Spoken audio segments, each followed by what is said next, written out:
किसान भाइयों नमस्कार।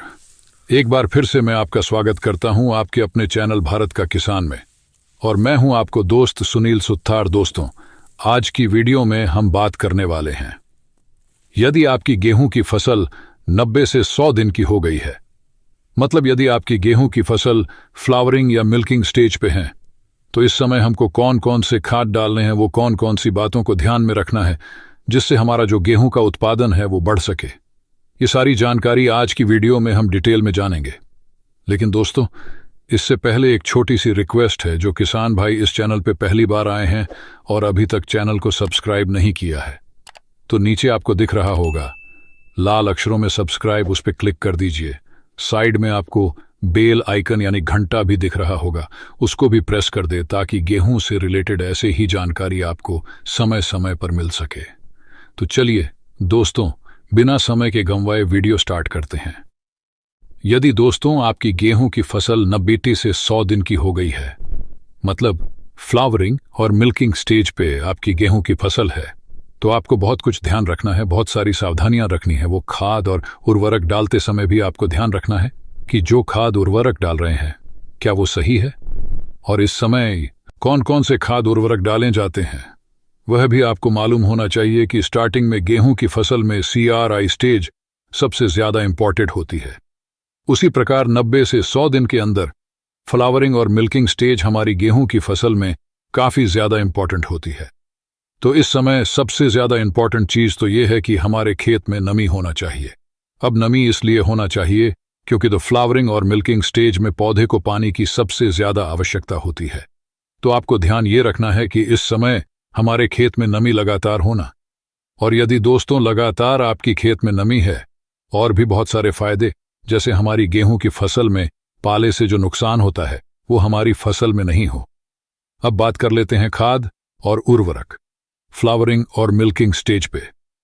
दोस्तों, आपको ध्यान ये रखना है कि इस समय नाइट्रोजन युक्त उर्वरक आपको नहीं डालना है। दोस्तों, फ्लावरिंग हो या मिल्किंग स्टेज पे यदि नाइट्रोजन युक्त उर्वरक डालते हो या एग्जाम्पल पे आप यूरिया डालते हो, इससे क्या होगा दोस्तों, जो हमारी गेहूं की फसल है बहुत ज्यादा हाइट ले लेगी। बाई चांस अगर थोड़ी सी भी हवा चल जाती है तो उसमें हमारी जो गेहूं की फसल है उसमें आड़ी गिरने की संभावना बढ़ जाती है। और यदि दोस्तों गेहूं की फसल गिर जाए और यदि फ्लावरिंग मिल्किंग स्टेज पर आड़ी हो जाती है, तो हमारा जो उत्पादन है वो बिल्कुल ना के बराबर होगा। ये समझ लीजिए हमारा उत्पादन 25% ही होगा। तो ये आपको विशेषकर ध्यान रखना है। फ्लावरिंग और मिल्किंग स्टेज पर आपको नाइट्रोजन युक्त और उर्वरक नहीं डालना है। दोस्तों, इस समय आप फास्फोरस पौधे से युक्त डाल सकते हो। फास्फोरस और पोटेशियम यहां पर क्या करेंगे?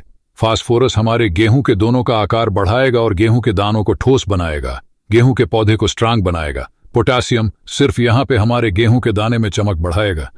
तो आप फास्फोरस और पोटेशियम युक्त उर्वरक डाल सकते हो। इसमें मिश्रित उर्वरकों का भी आप यूज कर सकते हो, जैसे 05234 का छिड़काव कर सकते हो। इसके साथ ही दोस्तों आप बोरोन प्लस कर सकते हो। बोरोन की जरूरत लगती है, वह भी फ्लावरिंग और मिल्किंग स्टेज पे बोरोन का छिड़काव किया जाता है।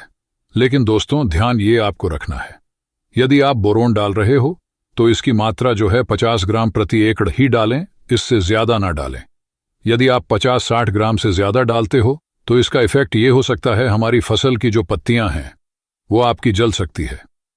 तो आपको ये विशेषकर ध्यान रखना है, यदि आप बोरोन प्लस कर रहे हो तो 50-60 ग्राम प्रति एकड़ बोरोन डालें, और 05234 आप दोनों प्लस करके डाल सकते हो। फ्लावरिंग और मिल्किंग स्टेज पर 05234 ये गेहूं के लिए रामबाण फॉर्मूला है। इसको डालते ही आप देखोगे हमारी जो गेहूं की फसल है वो आपकी अलग ही दिखेगी। तो ये कुछ बातें हैं दोस्तों, जिनको आप यदि फॉलो करते हो तो यकीन मानिए आप गेहूं की फसल से काफी बढ़िया उत्पादन ले सकते हो। दोस्तों, आपको मेरे द्वारा दी गई जानकारी समझ आई होगी, ये वीडियो भी पसंद आई होगी। वीडियो अगर अच्छी लगी हो तो एक लाइक, और ऐसे ही जानकारी से जुड़े रहने के लिए यदि आपने अभी तक चैनल को सब्सक्राइब नहीं किया है तो चैनल को सब्सक्राइब करना बिल्कुल ना भूले।